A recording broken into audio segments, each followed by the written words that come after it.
The words "I had an affair" hit me with the force of a confession that I was never prepared to hear. My wife confessed about her affair, and that our baby might not be mine, is where you'll hear the raw echo of a confession that tore through the fabric of our marriage. It's where the truth cut deeper than any betrayal, and every sob from her was a note in the requiem of our union. Chapter 5. My wife confessed about her affair and that our baby might not be mine. There's a certain quiet in the early hours, a stillness that feels like the world holding its breath. I was awake, the ticking of the kitchen clock a reminder of time passing.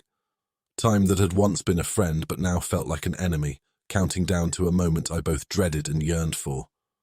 The private investigator had called. He had news, he said, the final pieces of the puzzle. I knew then that the life I had clung to, the remnants of a love I thought unbreakable, was about to dissolve like mist at the rise of the sun. I sat at our kitchen table, the wood grain familiar under my fingertips. This table, a silent witness to our lives, to breakfasts rushed and dinners lingered, to laughter and to arguments muffled by the walls of our home. And now it would bear witness to the unraveling of my marriage. She came down, her steps light on the stairs, a stark contrast to the heaviness in my chest. She was beautiful, as she had always been, her hair a cascade of soft waves, her skin glowing with the life within her. But now I saw the mask, the delicate veil she had worn that I had never noticed before. "Good morning," she said, her voice a melody that no longer carried the same tune. I looked up, met her eyes, and in them I searched for the woman I had married. But all I could see was the stranger she had become.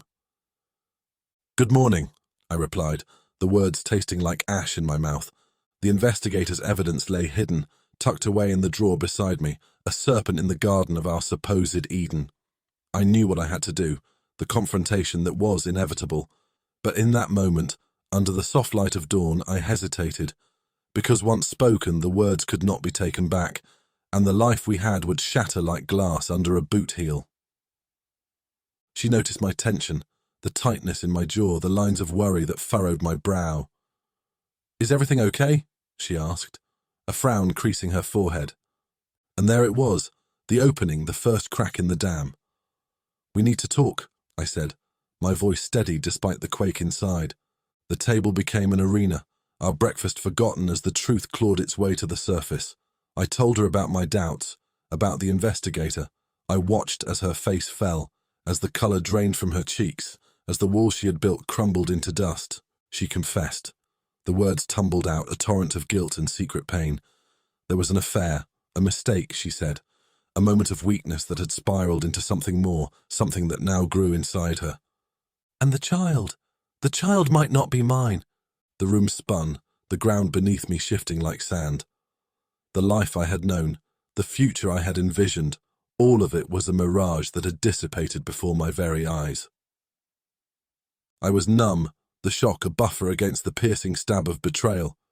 But beneath that, anger simmered, a slow-burning fire that threatened to consume everything. We sat in silence, the gulf between us wide and gaping.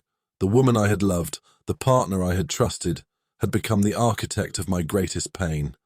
The chapter of our love had ended, not with a period but with a question mark, a lingering uncertainty over what was real and what had been a lie. And as she wept, her sobs a lament for what we had lost, I knew that the path before me was one I would have to walk alone.